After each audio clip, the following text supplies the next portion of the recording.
संसार में किसी का कुछ नहीं, ख्वाह मख्वाह अपना समझना मूर्खता है, क्योंकि अपना होता हुआ भी कुछ भी अपना नहीं होता, इसलिए हैरानी होती है। घमंड क्यों, किस लिए, किसका? कुछ रुपये दान करने वाला यदि यह कहे कि उसने ऐसा किया है, तो उससे बड़ा मूर्ख और कोई नहीं। और ऐसे भी हैं जो हर महीने लाखों का दान करने हैं, लेकिन उसका जिक्र तक नहीं करते, न करने देते हैं। वास्तव में जरूरतमंद और पीड़ित की सहायता ही दान है, पुण्य है। ऐसे व्यक्ति पर सरस्वती की सदा कृपा होती है।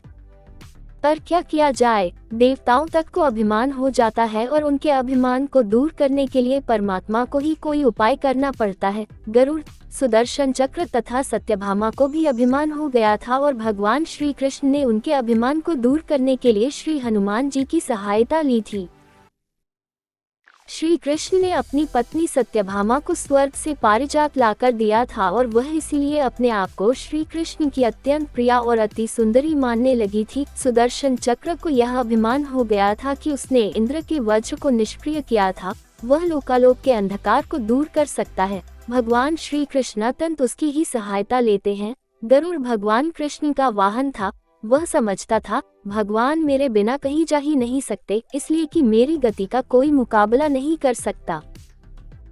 भगवान अपने भक्तों का सदा कल्याण करते हैं, इसलिए उन्होंने हनुमान जी का स्मरण किया। तत्काल हनुमान जी द्वारिका आ गए, जान गए कि श्री कृष्ण ने क्यों बुलाया है।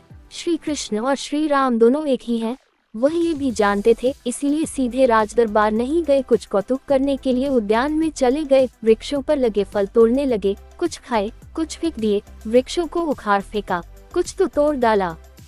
बाग वीरान बना दिया। फल तोड़ना और फेंक देना हनुमान जी का मकसद नहीं था, वो तो श्री कृष्ण के संकेत से कौतुक कर रहे थे।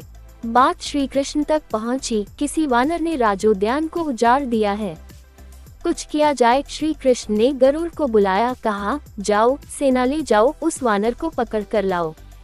गरुड़ ने कहा प्रभु, एक मामूली वानर को पकड़ने के लिए सेना की क्या जरूरत है, मैं अकेला ही उसे मजा चखा दूंगा। कृष्ण मन ही मन मुस्करा दिए, जैसा तुम चाहो, लेकिन उसे रोको जाकर। वैंतेय गए, हनुमान जी को ललकारा, बाग क्यों उजाड़ रहे हो, फल क्यों तोड़ रहे हो, चलो तुम्हें श्री कृष्ण बुला रहे हैं। हनुमान जी ने कहा मैं किसी कृष्ण को नहीं जानता, मैं तो श्री राम का सेवक हूँ, जाओ कह दो मैं नहीं आऊंगा। गरुड़ क्रोधित होकर बोला तुम नहीं चलोगे तो मैं तुम्हें पकड़ कर ले जाऊंगा। हनुमान जी ने कोई उत्तर नहीं दिया। गरुड़ की अनदेखी कर वह फल तोड़ने रहे। गरुड़ को समझाया भी, वानर का काम फल तोड़ना और फेंकना है, मैं अपने स्वभाव के अनुसार ही कर रहा हूँ, मेरे काम में दखल न दो, क्यों झगड़ा मोल लेते हो, जाओ मुझे आराम से फल खाने दो। गरुड़ नहीं माना। तब हनुमान जी ने अपनी पूंछ बढ़ाए और गरुड़ को दबोच लिया। उसका घमंड दूर करने के लिए कभी पूंछ को ढीला कर देते, गरुड़ कुछ सांस लेता, और जब कसते तो गरुड़ के मानो प्राण ही निकल रहे हो। हनुमान जी ने सोचा भगवान का वाहन है, प्रहार भी नहीं कर सकता, लेकिन इसे सबक तो सिखाना ही होगा। पूंछ को एक झटका दिया और गरुड़ को दूर समुद्र में फेंक दिया। बड़ी मुश्किल से वह गरुड़ दरबार में पहुंचा। भगवान को बताया वह कोई साधारण वानर नहीं है, मैं उसे पकड़कर नहीं ला सकता। भगवान मुस्करा दिए, सोचा गरुड़ का घमंड तो दूर हो गया, लेकिन अभी इसके वेग के घमंड को चूर करना है।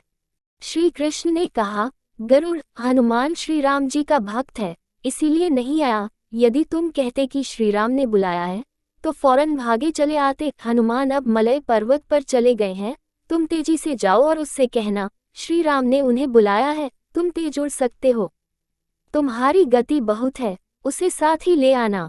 गरुड़ वेग से उड़े, मलय पर्वत पर पहुंचे। हनुमान जी से क्षमा मांगी, कहा भी श्री राम ने आपको याद किया है, अभी आओ मेरे साथ, मैं तुम्हें अपनी पीठ पर बिठाकर मिनटों में द्वारिका ले जाऊंगा। तुम खुद चलोगी तो देर हो जाएगी, मेरी गति बहुत तेज है, तुम मुकाबला नहीं कर सकते। हनुमान जी मुस्कुराए, भगवान की लीला समझ गए, कहा तुम जाओ, मैं तुम्हारे पीछे ही आ रहा हूँ। द्वारिका में श्री कृष्ण राम रूप धारण कर सत्यभामा को सीता बना सिंहासन पर बैठ गए। सुदर्शन चक्र को आदेश दिया, द्वार पर रहना, कोई बिना आज्ञा अंदर न आने पाए। श्री कृष्ण समझते थे कि श्री राम का संदेश सुनकर तो हनुमान जी एक पल भी रुक नहीं सकते, अभी आते ही होंगे। गरुड़ को तो हनुमान जी ने विदा कर दिया और स्वयं उससे भी तीव्र गति से उड़कर गरुड़ से पहले ही द्वारका पहुंच गए। दरबार के द्वार पर सुदर्शन ने उन्हें रोककर कहा, बिना आज्ञा अंदर जाने की मनाही है। जब श्री राम बुला रहे हों तो हनुमान जी विलंब सहन नहीं कर सकते।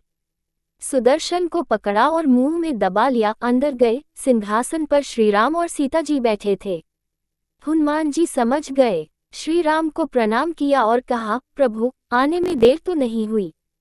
साथ ही कहा, प्रभु माँ कहाँ है? आपके पास आज ये कौन दासी बैठी है? सत्यभामा ने सुना तो लज्जित हुई, क्योंकि वह समझती थी कि कृष्ण द्वारा पारिजात लाकर दिए जाने से वह सबसे सुंदर स्त्री बन गई है।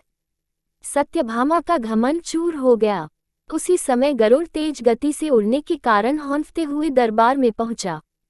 सांस फूल रही थी, थके हुए से लग रहे थे, और हनुमान जी को दरबार में देखकर तो वह चकित हो गए। मेरी गति से भी तेज गति से हनुमान जी दरबार में पहुंच गए।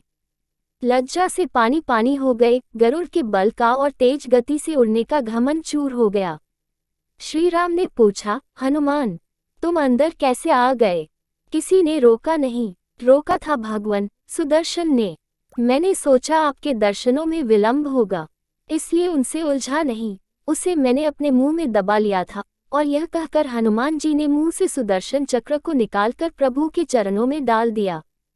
तीनों के घमंड चूर हो गए। श्री कृष्ण यही चाहते थे। श्री कृष्ण ने हनुमान जी को गले लगाया। हृदय से हृदय की बात हुई और उन्हें विदा कर दिया। पर माँ और मेरी से रहित है। श्री राम से जुड़े व्यक्ति में कभी अभिमान हो ही नहीं सकता।